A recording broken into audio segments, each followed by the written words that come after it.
Good morning everyone, আসসালামু আলাইকুম। আমার সকালটা সাধারণত এভাবেই শুরু হয়। সকালে উঠে একটু হাঁটাহাঁটি সেরে নিয়ে আমি চিয়াটা রেডি করে রাখি। যেহেতু আমি এক্সারসাইজ করব, সেজন্য আগে থেকে চিয়াটা রেডি করে রাখা মাস্ট বি জরুরি। আজকে ফ্রাইডে বলে কথা।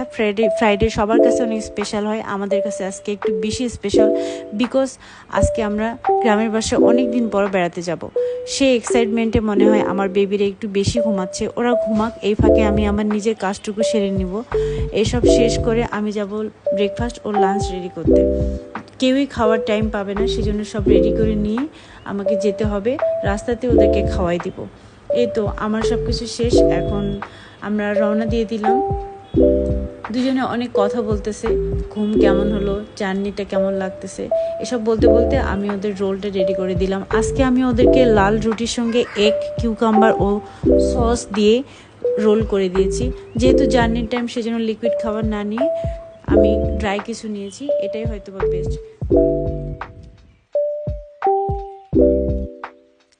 দুজনে ব্রেকফাস্ট শেষ করে অনেক গপ্পসপ্প করতেছে মাম্মির সঙ্গে। মাম্মি এটা, মাম্মি সেটা, এসব বলতে বলতে দুজনে ভীষণ টায়ার্ড হয়ে গিয়েছে। কে কোথায় বসে আছে, শুয়ে আছে, দেখলেই বোঝা যাবে দুজনে ভীষণ টায়ার্ড এবং অনেক বোর হয়েছে। বারবার বলতেছিল কখন শেষ হবে জার্নি, আমরা নামবো, আর ভালো লাগতেছে না, কখন শেষ হবে মাম্মি বলো। এসব বলতে বলতে আমরা প্রায় চলে এসেছি। আমরা এবার এখানে মিনিমাম 4 মাস পরে এসেছি।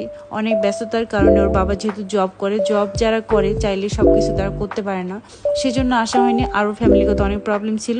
এই তো নামলো সবাই। অনেক গরম এখানে, এত গরম বলার মতো না। বগুড়াতে যত গরম লাগতেছিল, এখানে তো আরও অনেক গরম। কিন্তু জায়গাটা মাশাআল্লাহ এত সুন্দর, এত সুন্দর, এখানে আসলে মনটা ভালো হয়ে যায়। জার্নি করতে ওদের যত কষ্ট হচ্ছিল, এখন সব কষ্ট শেষ। দুজনে এত খুশি হয়েছে, এখানে আসলে খুব খুশি হয়, বিকজ ফাঁকা জায়গা, খোলামেলা, অনেক মজা পায়। দুজনে খেলাধুলা করে। যেহেতু থাকবো না রাতে, সেজন্য হয়তো খুশিটা ওদের কমই লাগবে। এখানে থাকলে আরও মজা পেত। তো এখনও বাসার কাজ ঠিক মতো কমপ্লিট হয়নি। মিস্ত্রিরা সব কাজ করে এরকম করে রেখে দিয়েছে। এই তো দুজনে উপরে যাচ্ছে সব ভিজিট করতে, ঘোরাফেরা করতেছে। টিউবওয়েলটা সাধারণত ভিতরে রাখা হয়, চোর এসে চুরি করে নিয়ে যাবে এই ভয়ে। এখন আমরা এসেছি বলে ওটা সেট আপ দেওয়া হচ্ছে। মোটরের লাইন করা আছে, পানির লাইনও আছে, কিন্তু একটা ব্যাকআপ পয়েন্টের জন্য টিউবওয়েলটা রাখা। এই তো বাসার কাজ হয়েছে, কিন্তু সব কিছু অনেক ময়লা হয়ে আছে, পরিষ্কার পরিচ্ছন্নতা হয়নি।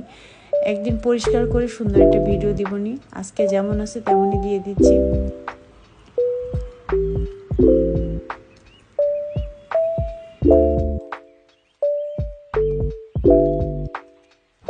টিউব অয়েলের পানি তোলা নিয়ে ভীষণ যুদ্ধ চলতেছে এখানে। সবাই কম বেশি ট্রাই করলো। এই তো অবশেষে মাশাআল্লাহ পানি চলে এসেছে। এদিকে পুচকিকে দেখিয়ে খেলাধুলা করতেছে গরমের মধ্যে। চাচু এসেছে, দুজন এখন চাচুর হাত ধরে চলে যাচ্ছে নিচে।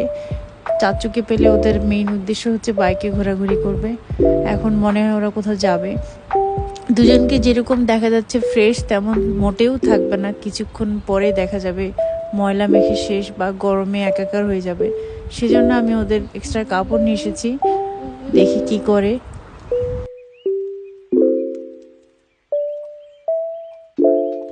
এখন অনেক বাজে, দুপুর প্রায় শেষের দিকে। আমরা দুপুরের খাবার কেউই খাইনি, তাই বাসাটা একটু ক্লিন করে নিয়ে চাদরটা বিছাই দিলাম, ওদের খাবার বের করে দিচ্ছি। এখানে মজার বিষয় কি, আমি খাবার নিয়ে এসেছি কিন্তু প্লেট নিয়ে আসিনি। এটা নিয়ে অনেক হাসাহাসি করতেছিল সবাই, কিন্তু কিছু করার নেই ভাই, আমার কথা মনে থাকে না।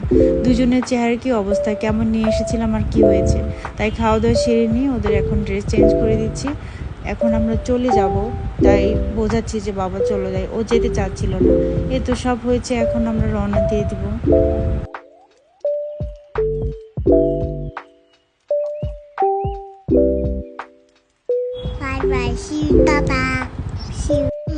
আমার পাখিদের কথা শুরু হয়ে গিয়েছে, দুষ্টমি, কথা, খেলাধুলা। এই তো এসব করতে করতে রাস্তা প্রায় শেষের দিকে, আমরা এখন চলে এসেছি প্রায়।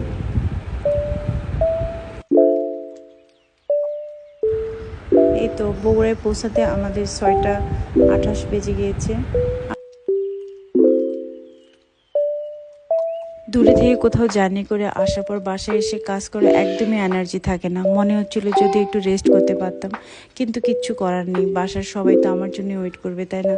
সেই জন্য তো বাসায় এসে একদমই বসার টাইম পাইনি, টুকিটাকি সব কাজ জমা ছিল সেগুলো সেরে নিলাম। এখন আমার বাবুরা খেলতেছে, এই ফাঁকে ডিনারটা রেডি করতে এসেছি।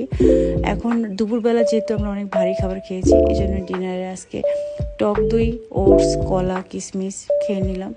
আর বাচ্চাদের জন্য ডিম করেছি, ওরা ডিম খাবে। কিন্তু আমার বাবুরা এত টায়ার্ড, আমি কাজ করতেছি ওরা টায়ার্ড হয়েছে, বলতেছে ডাইনিংয়ে যেতে পারবো না মাম্মি, খাবার নিয়ে তুমি বেডরুমে এসো। এই জন্য খাবার রেডি করে এই তো রাজকুমারদের জন্য নিয়ে যাচ্ছি।